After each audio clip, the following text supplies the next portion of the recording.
Hey, how you doing, guys? I'm glad you're here. I hope you guys are having a great day. I got a tool haul video for you guys. A couple of interesting tools, some stuff you might not even know of. I needed to replace a worn out battery service tool, and a couple other things I needed because I got a project outside. I'm gonna cut right into it. Let's just do it.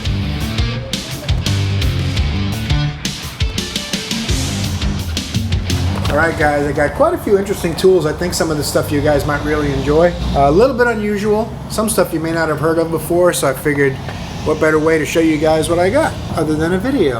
A video is usually the best way to do it, right? So this here is just a Mac Tools battery terminal tool.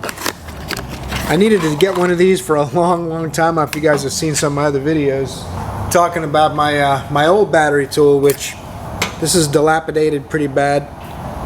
Very worn out. It's seen a lot of use. I've probably had this tool since the 80s or early 90s. I mean, it's been around the block. I'm not even sure who made this one, but I bet you we can find out if it's got a brand on it still somewhere. Man, this thing is old. I can't find a brand. Sorry guys. Not readable. It's probably on there somewhere, but I can't find it. This one here from a Mac Tools guide. It comes in on Fridays now.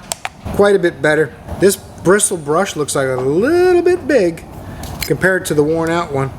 I don't remember if this was quite so big. This thing is pretty big. Hopefully that's not an issue, but we'll find out soon enough, won't we? I'm gonna try to use it in the shop. I haven't used it. I've had it almost a week, and I wanted to open it up with you guys before I went ahead and tried to use it.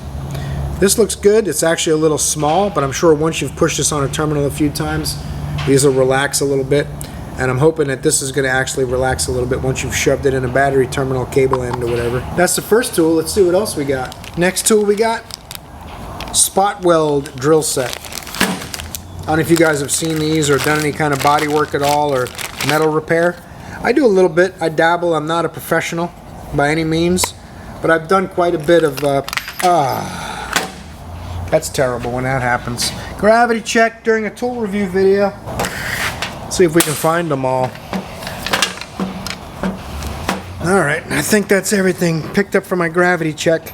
I always like to make sure gravity's still working because you never know. You turn your back for a second, there's no gravity. These little centering pins help center the tool over a spot weld so that you can drill it more accurately. They tend to wear out a little bit and they tend to skip around a little. If the points are very sharp, then they'll work for you, but as soon as the points start to dull, you got to replace them or just use a regular 1/8 inch drill bit to start your hole. This actually cuts a circle around the spot weld, and this will last, you know, a few dozen spot welds per tool. At least that's how it's worked for me in the past. It's been a long time since I've owned one of these. My last set, they were all wore out, and I trashed them, thinking I'd never do body work again. But now that I got this new project truck, that's just not the case. I'm going to be doing body work again, and I actually enjoy it. It's time consuming and you have to be very patient, but I do enjoy making something that's almost ready for the junkyard into something that's good, right? So you can salvage your vehicle and bring it back to life. This actually drills spot welds as well. It's a little bit more aggressive. You got to be careful not to go through both panels. And this is the arbor that mounts the hole saw bits. They're threaded inside and they thread onto the tool. This is the center punch that's replaceable. So basically you can flip it over. It's two-sided obviously, and you punch this into the center of the drill bit, into the center of the spot weld, and then you can go ahead and drill your spot weld out with that. And then when you get done, you'll be able to tack the two pieces together because you clean up the original metal panel, you put the new metal panel on, you drill a 1/4 inch hole in that, and you weld the two pieces together that way. That's the whole theory behind it. It takes, like I said, a lot of patience. It's not very hard, but it takes a lot of patience. Also, remember when you open this up, to open it up with the label facing up. Because I opened it up upside down, and that's why I made a big mess. It's not a big deal if you open it up facing the correct direction, right? Show you what else I got. Alright, this tool is Lisle. This is a clicker clamp hose plier. I talked to my tool guy Dale about it. He had a really cool one from Knipex I saw. It looked a little fragile because it had moving pieces on the ends, and I was getting a little worried that it might be fragile, so I asked him how much was it, is it worth giving it a shot, and he said it was about $140. So I said, oh, I'm not looking to spend $140. I would usually cut those clicker clamps off and put a regular worm clamp on. So I looked online. I found the same tool from Knipex, quite a bit less expensive. But I don't like to shut Dale out and buy the same exact tool that he sells somewhere else cheaper, because he takes pretty good care of me. It was substantially cheaper online.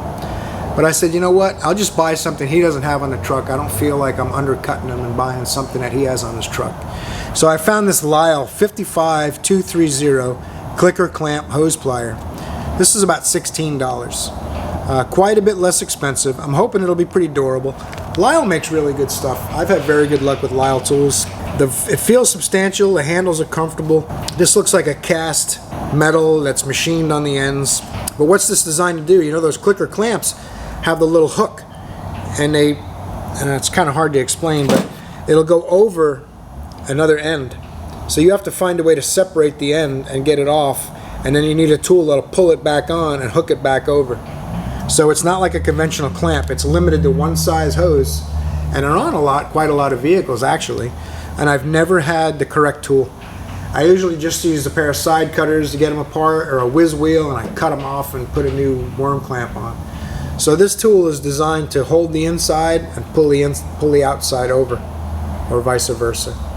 I think it'll work the way they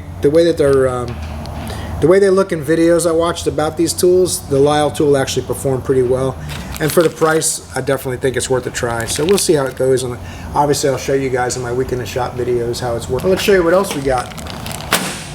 This here is a special spark plug socket.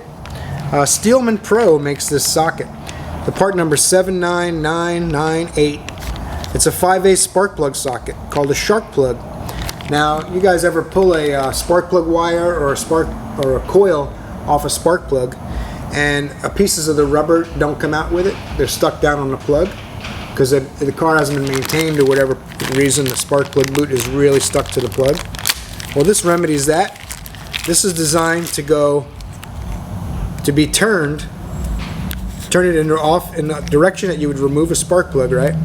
So the teeth will help you cut the rubber out of the way and slide this onto the spark plug. I think it's a pretty cool idea. I don't know if it actually works. I haven't used it yet. Obviously, like I say, I open these things with you guys and we figure them out together. But I thought this thing looked pretty cool, and it should work. It's not a crazy sharp edge. It's actually hooked slightly, so it'll actually remove the material and pull it away while you try to sink the spark plug socket on the spark plug. So we'll see how it works. Obviously, it'll be in my week in the shop videos, and you guys will be informed how it goes. I got one more to show you. The last thing I got is a tool, kind of, but it's to protect your knees. I have a little tiny snap-on knee pad, and it's kind of deteriorating, and it's so small that I find myself slipping off of it constantly. So Dale had this on his truck. I think it was about 30 bucks, maybe 35, something like that. It's got a little magnetic tray for screws and stuff like that in it, made by Gearwrench.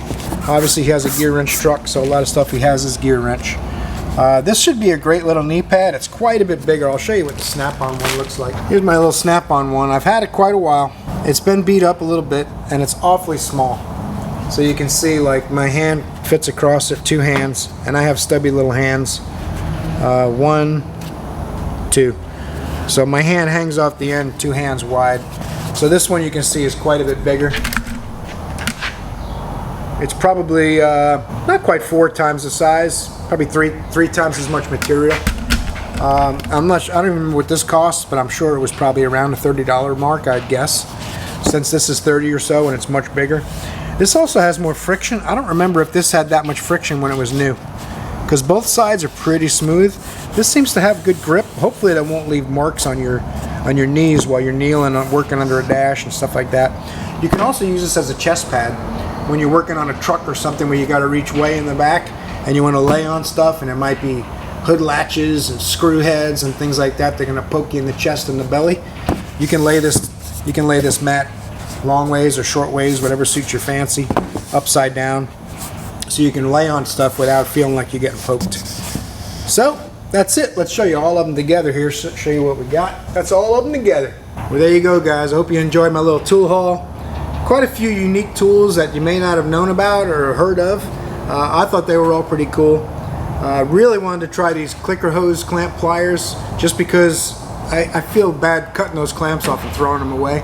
I knew there was probably a tool for them, but I've gone over the years just doing without and trying to make things work, you know. Sometimes instead of making it work, you need to make it work the correct way. So that's something that you have teaching an old dog new tricks. But anyway, I appreciate you guys watching this video. Hope you got something from it. I'll put part numbers and links down in the description. Of course, I always have my Amazon store you can check out below. It helps out the channel a little bit if you click on something from the Amazon store, especially if you buy it. So I appreciate the support. Torque the like button down at the bottom too, and maybe subscribe if you want to see more automotive repair, tool related videos, and videos where I combine the both of them. Oh, don't forget about the swag too. My wife's making shirts and she's really enjoying it. We've sold quite a few shirts and mugs, so I appreciate the support in that area too. You guys are awesome. I'll see you in the next video.